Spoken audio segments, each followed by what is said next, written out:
Good morning friends.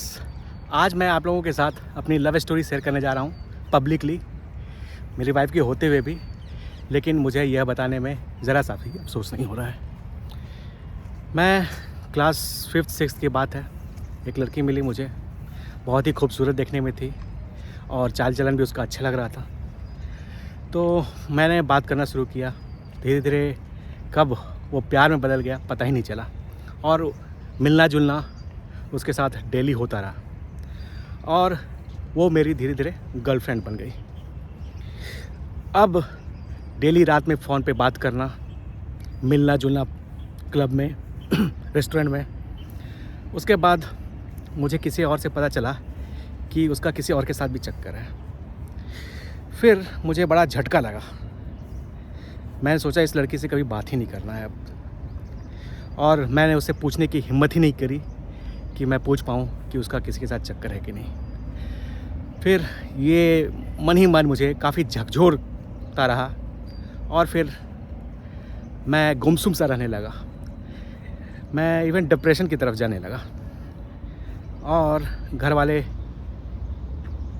भी मेरे से देख कर के काफ़ी चिंतित थे। उन्होंने कई बार मुझसे पूछा भी कि क्यों इतना गुमसुम रहते हो, तो मैंने बताया नहीं और ये काफ़ी टाइम तक इसी तरह से चलता रहा। फिर मैं भी बड़ा हो गया, लेकिन जितना मैं उसको भूलने की कोशिश करता था, जितना मैं उससे नफ़रत करता था, पहले तो वो प्यार करते समय दिल ही में थी, लेकिन अब जब मैं नफ़रत करना शुरू किया तो वो दिल से, दिमाग से पूरी तरह से मुझ पर हावी हो गई। फिर मैंने हिम्मत जुटा करके अपने पेरेंट्स से बताया अपनी प्रेम कहानी, जो कि फेल हो चुकी थी। तो उन्होंने मुझे कहा कि तुम्हारे लिए एक अच्छी लड़की ढूंढ देते हैं, उससे शादी कर लो, सब कुछ नॉर्मल हो जाएगा। मैं तैयार नहीं हुआ। फिर उन्होंने बोला कि बस एक बार मेरे कहने पे किसी लड़की से मिल लो, इस लड़की से मिल लो।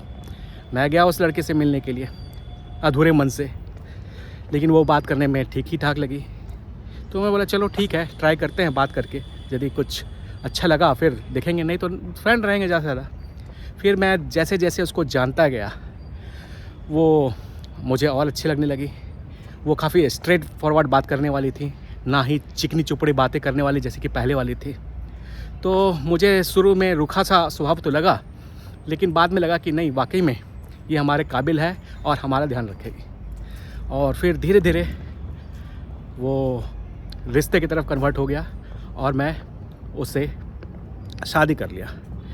ऐसा नहीं है कि पुरानी गर्लफ्रेंड मुझे याद नहीं आती है और मैं उसी तरह से पूरी तरह से भूल गया हूँ, ना मैं ही अपने आप को रजिस्ट करता हूँ कि मुझे इसके बारे में सोचना ही नहीं है। मैं उसके बारे में कभी कभी ज़रूर सोचता हूँ, लेकिन मैं ये चूज़ करता हूँ, मैं ये प्रेफर करता हूँ कि जिसके साथ मैंने रिलेशनशिप बनाया है, जिसके साथ मेरी शादी हुई है, मैं उसी के साथ रहूँ और अच्छे से रहूँ। फ्रेंड्स, मेरी ओल्ड गर्लफ्रेंड इसमें कोई और नहीं, यह एक समोसा है। और जो नई गर्लफ्रेंड है वो कोई और नहीं, ये ब्रोकली है, लेट्यूस है, सलाद है। अब मुझे अचानक से तो यह अच्छा लगने नहीं लगा।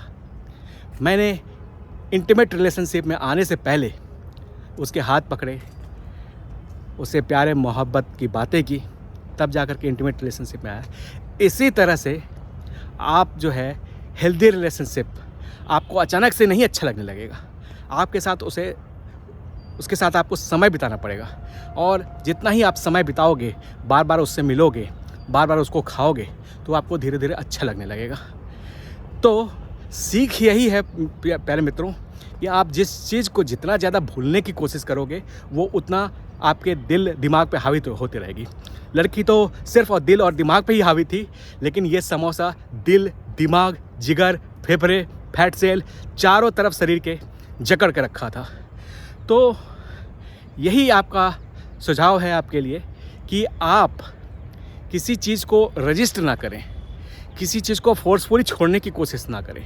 जितना ही आप फोर्सफुली उस चीज़ को छोड़ोगे, उसकी वैल्यू आपकी नज़र में उतनी बढ़ती जाएगी, आप उस चीज़ को उतना ही पाने की ललक जगेगी। तो आप एक नया रिश्ता कायम करो, टाइम बिताओ, मिलो जुलो, खाओ पियो, फिर धीरे धीरे देखो ये रिश्ता कैसे लॉन्ग टर्म रिलेशनशिप में बदल जाता है, आपको पता ही नहीं लगेगा। धन्यवाद।